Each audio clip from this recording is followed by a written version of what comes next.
Hi అండి, welcome back to the channel. So మనం 10th class economics చూస్తున్నాం కదండి. ఫస్ట్ అండ్ సెకండ్ చాప్టర్ నేను అప్లోడ్ చేశాను. సో ఇప్పుడు వచ్చేసి థర్డ్ చాప్టర్ వచ్చేసి మనీ అండ్ క్రెడిట్ అండి. సో నేను ఇంకా సోదేం చెప్పకుండా డైరెక్ట్ చాప్టర్లోకి వెళ్ళిపోతాను. చాప్టర్ అయిపోయిన తర్వాత ఒక చిన్న విషయం నేను మీతో షేర్ చేయాలి. సో ఫస్ట్ వచ్చేసి barter system. Goods are exchanged without use of money. ఇప్పుడు మనకు కరెన్సీలు వచ్చిన తర్వాత ప్రతి చిన్నదానికి మనం డబ్బులు పెట్టి కొనుక్కుంటున్నాం. కానీ ఇంతకుముందు అయితే మనకు బార్టర్ సిస్టమ్ ఉండేదన్నమాట. అంటే ఏంటిది? Goods are exchanged without use of money అనేది వాడకుండా వాళ్ళకి కావాల్సిన సరుకులు కానివ్వండి, ఏమైనా సామాన్లు కానివ్వండి, వాళ్ళకి ఏది కావాలో అది తీసుకొని వాళ్ళకి ఏది ఇవ్వాలో ఇచ్చేటట్టుగా అలా ఉంటుందన్నమాట ఇంతకుముందు బార్టర్ సిస్టమ్ అంటే. So double coincidence of wands.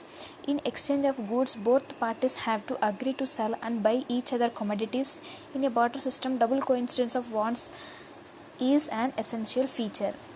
అంటే మీరు కనుక ఇది చాప్టర్ కనుక మీరు బుక్లో చూసినట్లయితే వాళ్ళు ఎలా చెప్తారంటే, ఇప్పుడు సపోజ్ ఒక చెప్పులు కుట్టే అతను ఉన్నాడు.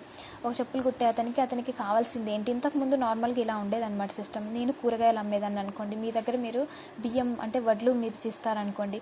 సో ఇప్పుడు నేను మీకు టమాటాలు ఇస్తాను, మీరు నాకు వడ్లు ఇవ్వండి, బియ్యం ఇవ్వండి. అలా ఇప్పుడు నాకు వేరే వాళ్ళ దగ్గరికి వెళ్ళి పాలు కావాలి నాకు. సో నేను మీకు పాలు నేను మీ దగ్గరికి నేను ఏదైతే టమాటాలు అమ్ముతానో అది నేను మీకు ఇస్తాను, మీరు నాకు పాలు ఇవ్వండి.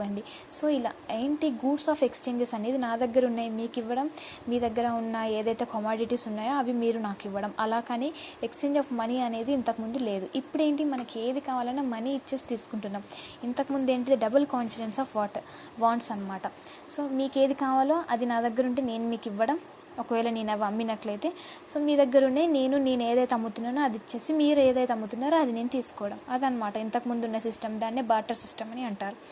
So medium of exchange. Money acts as an intermediate in the exchange process.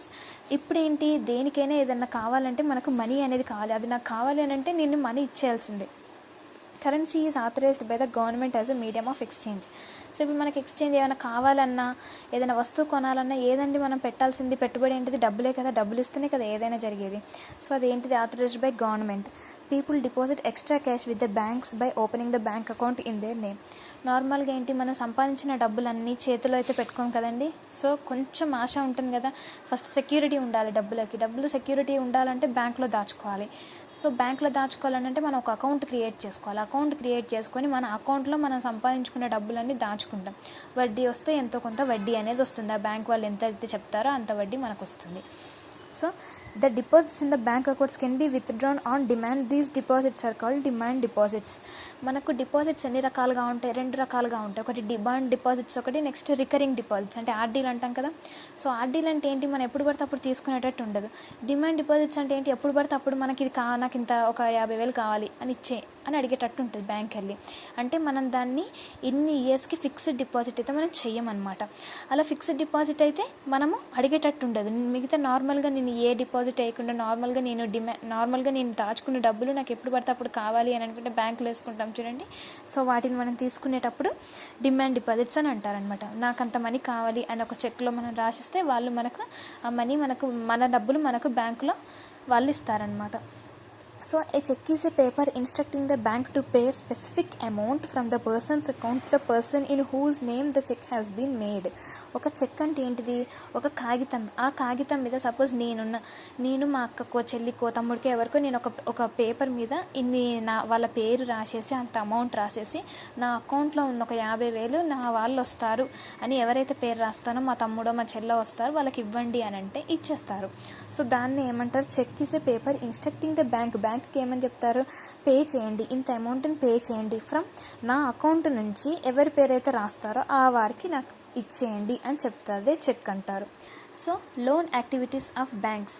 So ఇప్పుడు ఏంటిది? బ్యాంక్ దగ్గర నుంచి లోన్ తీసుకోవాలంటే ఏంటి ఉంటాయో చూద్దాం.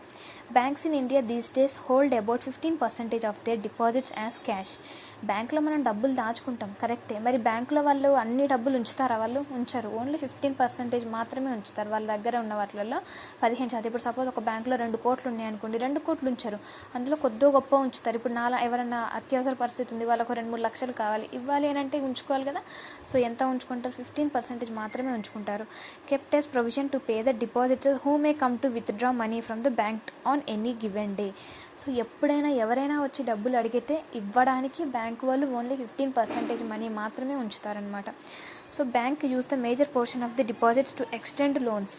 ఏంటిది మరి ఆ మిగతా అమౌంట్, ఇప్పుడు సపోజ్ మనం డబ్బులు దాచుకుంటున్నాం, మళ్ళీ కొంతమంది ఏం చేస్తారు, మేము ఇల్లు కట్టుకుంటామని చెప్పేసి ఆ పత్రాలు ఈ పత్రాలు అన్నీ చూపించేసి, శాలరీ స్లిప్స్ అన్నీ చూపించేసి లోన్ తీసుకుంటారు. 80% లోన్ బ్యాంక్ ఇస్తుంది. 40 లక్షలు కావాలంటే ఎంతో కొంత ఇస్తుంది మనకు లోను. సో అన్ని లక్షల డబ్బులు బ్యాంక్ ఎలా ఇస్తుంది? మనం ఏదైతే మనం దాచుకుంటామో అలా దాచుకునే వాళ్ళ డబ్బులన్నీ కలిపే వాళ్ళు లోన్ రూపకంగా ఇస్తారు. బ్యాంక్ ఏమి సొంతంగా బ్యాంక్ అంటే డబ్బులు ఉంటాయి అని అనుకుంటారు కొంత. కాదు, మనం వేసిన డబ్బులే అవే వాళ్ళు మిగతా వాళ్ళకు లోన్లు ఇస్తారు. Difference between the interest rates is the main source of income for banks. ఇప్పుడు ఏంటిది? Interest rates. మనం డబ్బులు దాచుకుంటాం అంటేనేమో ఇంట్రెస్ట్ ఇంత అని చెప్తారు. అదే వాళ్ళ దగ్గర నుంచి మనం డబ్బులు లోన్ తీసుకున్నాం అనుకోండి, అప్పుడు ఒక రేట్ అనేది డిపెండ్ అయి ఉంటుంది. సో అదే అనమాట, ఆ ఇంట్రెస్ట్ రేట్ని బేస్ చేసుకునే బ్యాంక్ యొక్క ఇన్కమ్ అనేది ఉంటుంది. సో అందరు అంటుంటారు, ఏమని ఇంత డబ్బులు తీసుకున్నాను నేను బ్యాంకుకి, కానీ నేను 20 సంవత్సరాలు కట్టేసరికి నేను తీసుకున్న దానికి డబల్ కట్టాల్సి వస్తుంది అని. అదంతా ఏంటి? ఇంట్రెస్టే అనమాట. సో ఆ ఇంట్రెస్ట్ మీదనే బ్యాంకులు నడుస్తాయి. Terms of credit. సో మనం టర్మ్స్ అంటే మనం డబ్బులు దాచుకోవాలి, దానికి ఏంటి నిబంధనలు ఏంటి చూద్దాం. Interest rate, next collateral, document required, the mode of repayment, the varying terms of credit in different. దేంట్లోనైనా డబ్బులు తీసుకోవడానికైనా డబ్బులు వేయడానికైనా ప్రతి ఒక్క దాంట్లో మనల్ని టర్మ్స్ కొన్ని నిబంధనలనే ఉంటాయి. అసలు మీరెవరు, మీకు సంబంధించిన ప్రూఫ్స్ కానివ్వండి, పత్రాలు పెట్టండి అని అడుగుతారు. ఇంకేంటిది, మీరు ఏం చేస్తున్నారు, జాబ్, నిజంగా మీ శాలరీ స్లిప్స్ ఏంటి, ఒకవేళ మీరు కనుక లోన్ తీసుకుంటే మీరు నిజంగా పే చేస్తారా పే చేయరా అని వాళ్ళకి మన మీద నమ్మకం ఉండాలంటే ఏం చేస్తారు, మీరు ఏ కంపెనీలో జాబ్ చేస్తున్నారు, మీ లాస్ట్ 3 months పే స్లిప్స్ చూపియండి, మీకు ఎంత శాలరీ వస్తుంది, మీకు సొంత ఇల్లు ఉందా, మీకు ఓన్ హౌస్ ఉందా, మీరు ఎక్కడ ఉంటున్నారు, ఆ హౌస్ దగ్గర మీరు 2 సంవత్సరాల నుంచి ఉంటున్నారు, ఒకవేళ రెంట్ అయితే అట్లీస్ట్ మీరు 6 months అక్కడ ఉన్నారా, మీ కరెంట్ బిల్ చూపియండి, మీ మీ గ్యాస్ బిల్ అవి చూపియండి అని ఇలా అడుగుతారు కదా. సో ప్రతి ఒక్క బ్యాంకుకి మనకు టర్మ్స్ ఆఫ్ క్రెడిట్ కానివ్వండి, లోన్ అప్లై చేయాలన్నా సో ఇలాంటి వాటి అన్నిటికీ అయితే ఉంటాయన్నమాట ఈ terms and. So next formal sector credit in India. Formal sector అంటే అధికారిక రంగం అనమాట. సో ఒక అధికారిక రంగంలో క్రెడిట్ చేయాలంటే మన ఇండియాలో ఏమేమి రూల్స్ ఉన్నాయి. Loans from banks and cooperative functions of reserve banks. So ఏంటిది? బ్యాంక్స్ నుంచి, కోఆపరేటివ్ ఫంక్షన్స్ నుంచి, కోఆపరేటివ్స్ నుంచి మనకు రిజర్వ్ బ్యాంక్ అనేది. సో ఇప్పుడు మనం ఏ చిన్న బ్యాంక్ నుంచి అయినా మనం లోన్ తీసుకోవాలని అనుకుంటే, ఇప్పుడు ఆ లోన్లో కనుక ఏదైతే మనం బ్యాంక్లో అయితే మనం లోన్ తీసుకుంటామో ఆ బ్యాంక్లో మనీ లేకపోతే అవి ఏం చేస్తాయి, రిజర్వ్ బ్యాంక్ నుంచి వాళ్ళు మనీ తీసుకొస్తారు. సో అదే అనమాట. Next issues currency notes on behalf of the central government. ఏంటిది? అవి డబ్బులు ఎట్లా ఇస్తారు? గవర్నమెంట్ ఇచ్చినట్టు మనకు అవి. ఏంటిది? RBI monitors the banks are actually maintaining the cash balance or not. So మనకి రిజర్వ్ బ్యాంక్ ఆఫ్ ఇండియా చాలా మనకు తెలియకుండా చాలా చూస్తుంది అనమాట. ప్రతి ఒక్క బ్యాంకు ఎంత ఇంట్రెస్ట్ రేట్ని మెయింటైన్ చేస్తుంది, నిజంగా వాళ్ళు 15% క్యాష్ని కలిగి ఉంటున్నారా, లోన్స్ కరెక్ట్గా ఇస్తున్నారా లేదా. సో ఇవన్నీ చాలా ఉంటాయి అనమాట ఆర్బీఐ చేసే బ్యాక్ ఎండ్లో పనులు. మనకు అవన్నీ తెలియదు. ఒకవేళ బ్యాంకింగ్ సెక్టార్లో ఉన్న వారికి అయితే తెలుస్తుంది ఇవన్నీ. RBI collects information from banks, how much they are lending to whom, at what interest rate. ఇదన్నమాట నేను ఇందాక చెప్పాను చూడండి. ఆర్బీఐ నాట్ ఓన్లీ ఏంటిది ప్రతి ఒక్కదాన్ని చూడడమే కాదు, అసలు వాళ్ళు ఎంతమందికి లోన్ ఇస్తున్నారు, ఎవరెవరికి లోన్ ఇస్తున్నారు, ఎంత ఇంట్రెస్ట్కి ఇస్తున్నారు, సో ఇవన్నీ చూస్తుంది. ఇంకా వాళ్ళు కరెక్ట్ పే చేస్తున్నారా లేదా, కరెక్ట్ వాళ్ళు ప్రతి నెల ఈఎంఐలు పే చేస్తున్నారా లేదా, ఇవన్నీ మా ఆర్బీఐ మానిటర్ చేస్తూ ఉంటుంది. So next informal sector loans. Informal అంటే అనధికారంగా అంటే ఇప్పుడు మనం అధికారికంగా చూసాం కదా, అనధికారికంగా చూద్దాం. ఏంటిది? The informal lenders, traders, employees, relatives and friends. నార్మల్గా ఫార్మల్ సెక్టార్లో అయితే లోన్ తీసుకోవాలంటే బ్యాంక్స్, అంతేనా, పోస్ట్ ఆఫీస్ కానివ్వండి, బ్యాంక్స్ కానివ్వండి అవి. లేదు నాకు ఇన్ఫార్మల్ సెక్టార్ అంటే ఏంటిది? అదే ఇప్పుడు మనం వడ్డీ వ్యాపారాల దగ్గరికి తీసుకున్నాం, వాళ్ళు వడ్డీ వ్యాపారాలు ఫ్రెండ్స్ అయినా కావచ్చు, రిలేటివ్స్ అయినా కావచ్చు, లేకపోతే ఇంకేమైనా చిన్న చిన్న కొట్లు కూడా పెట్టుకుంటున్నారు ఈ మధ్య వాళ్ళు, వడ్డీ వ్యాపారం వాళ్ళు, ధనలక్ష్మి వడ్డీ వ్యాపారం అని ఆ పేరు అని ఈ పేరు అని చెప్పేసి పెట్టుకుంటున్నారు కదా. సో వీళ్ళందరూ అనధికారికంగా వచ్చినటువంటి సెక్టార్ లోన్స్ అనమాట. So there is no organisation which supervise the credit activities of lenders. So ఇక్కడ ఈ ఏరియాలో ఈ సెక్టార్లో ఏంటంటే మనీ ఇచ్చే వాళ్ళని సూపర్విజన్ చేయడానికి ఎవరు ఉండరు. ఎంత ఇంట్రెస్ట్కి ఇస్తున్నారు, ఎవరెవరికి ఇస్తున్నారు అనేది ఎవ్వరు పట్టించుకోరు, వాళ్ళు ఇష్టం వచ్చినట్టు వాళ్ళు చేసుకుంటారు. ఇక్కడ they can lend at what ever interest rate they choose. ఒక్కొక్కసారి 5 అంటారు, 100 రూపాయలకు 5 రూపాయలు వడ్డీ అంటారు, ఒక్కొక్కసారి 100కు 10 కూడా అంటారు, ఒకవేళ మనకు కనుక ఎమర్జెన్సీ ఎక్కువైతే. సో అలా వాళ్ళకి నచ్చినంత ఇంట్రెస్టెడ్ వాళ్ళు ఇచ్చుకుంటూ ఉంటారు. There is no one to stop them from using unfair means to get their money back. ఒకవేళ వాళ్ళ మనీ కనుక వాళ్ళకి చేతికి రాకపోతే వాళ్ళు చేసే పనులని ఆపడానికి కూడా ఎవరూ ఉండరు. ఇప్పుడు నేను నీకు గోల్డ్ ఇచ్చాను, గోల్డ్ మళ్ళీ వాళ్ళు ఏం చేస్తుంటారు, ఏదైనా ఒక బంగారమో లేకపోతే పత్రాల్లో పెట్టుకొని వాళ్ళు మనకు డబ్బులు ఇస్తారు, ఉత్తగా తీయరండి కదా. సో ఇక్కడ మనకు పత్రాలు అవి ఇవి కాదు. కొంతమంది ఏం చేస్తారు, ఇంటి పత్రాలు పెట్టుకుంటే అంటే గోల్డ్ ఇచ్చాను అని అంటే, ఇప్పుడు సపోజ్ నేను నా ఇయర్ రింగ్స్ ఇచ్చాను, నాకు వడ్డీ కావాలని అంటే అట్లా కూడా 100కి 5 రూపాయలు 10 రూపాయలు పెట్టి తీసుకుంటారు. నేను ఒకవేళ వాళ్ళకి నేను ఆ మనీ పే చేయలేని తరుణంలో ఏం చేస్తారు, వాళ్ళు నా ఇయర్ రింగ్స్ వాళ్ళే ఉంచేసుకుంటారు, నాకు ఇవ్వని కూడా ఇవ్వరు అనమాట. సో అది అలాంటి టైప్ అనమాట ఏంటి informal sector loans. So this is about money and credit అండి.